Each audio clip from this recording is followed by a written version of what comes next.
yun guys, what's up? Nandito ang inyong man behind the rest ngayon. And kung mapapansin nyo, medyo nagwala ang paa natin. May pupuntahan tayo. Kung naaalala nyo, nung nagbagyo ako, meron akong isang coffee shop na napuntahan doon. Diba, 4 yung coffee shop na napuntahan ko doon. Yung isa doon kasi, may main branch dito sa Tagaytay. Eh sabi ko, parang natatawa nga ako sa sarili ko na yung branch nila sa Baguio, napuntahan ko. Pero yung mismong main branch sa Tagaytay, hindi ko nasasadya. And doon ako pupunta ngayon. So kung mapapansin nyo, naglalakad tayo, pupuntahan na natin siya. So tara, ano pa hinihintay natin? Samahan nyo ako.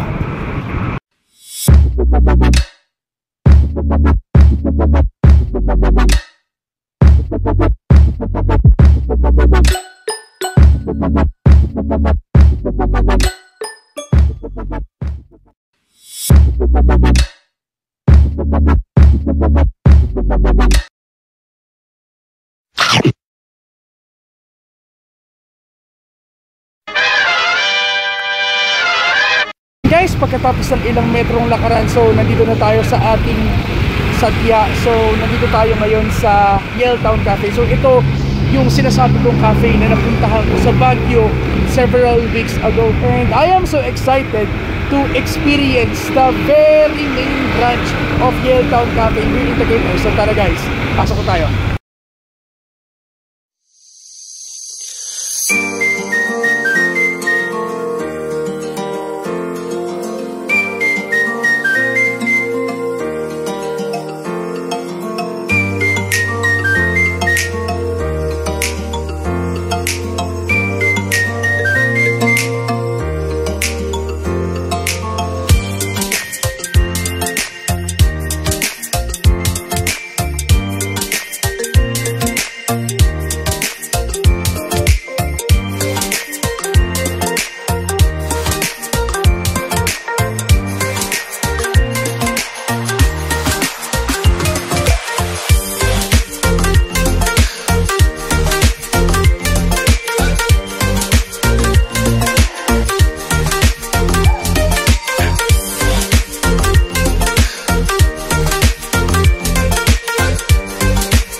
Nung nagpagyo kasi ako, uminom lang ako literally.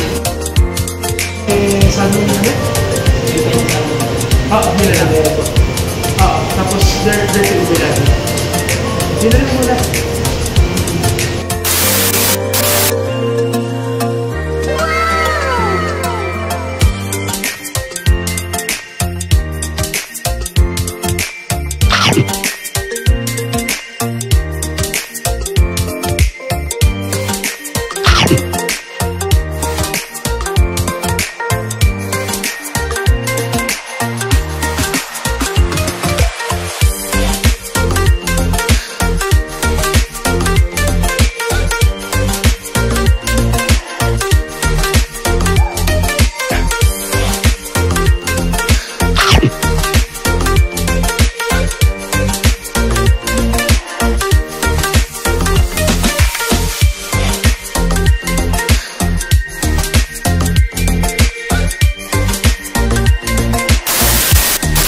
So ayan guys, katatapos lang natin na mag food trip dito sa main branch ng Yaletown Cafe dito sa Tagaytay. And kasi nung nagbagyo kami, syempre limited lang yung time.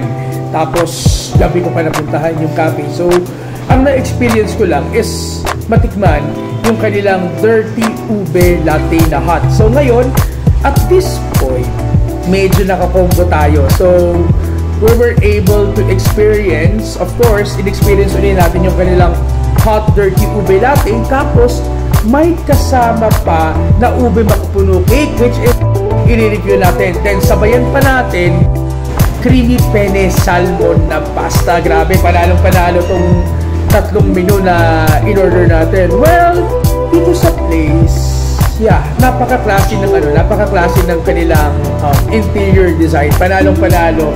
So, the design was so calming, nakaka-invite, tapos, alam mo yun, the aesthetics are so cool. Talagang maaliwala sa mata pag tinignan mo yung entire interior design ng Yale Town Cafe dito sa Tagaytay. So, we narrowed out, bibigyan natin siya ng 10/10 na rating. Sunod naman, subukan natin i-rate yung mga tinikman natin na foodies. Okay, unahin na natin syempre, kape.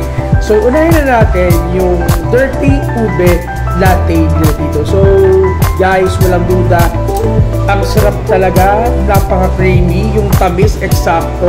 At saka, yung hagod niya, yung taste niya, ang ganda ng hagod yung hindi siya kasi hindi siya ganung katamis kagaya ng ibang mga ube latte na natikman ko. So, yes.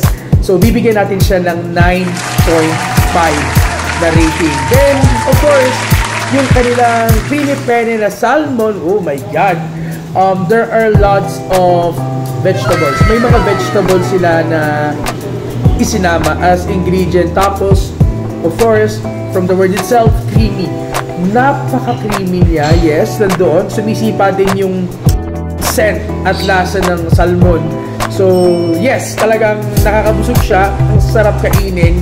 Then, napaka-unique ng taste ng pasta na to sa lahat ng pasta na natitikman ko in other restaurants and cafes. So, 10/10 yung ibibigay natin sa creamy penne salmon. Of course, bako ba makapuno?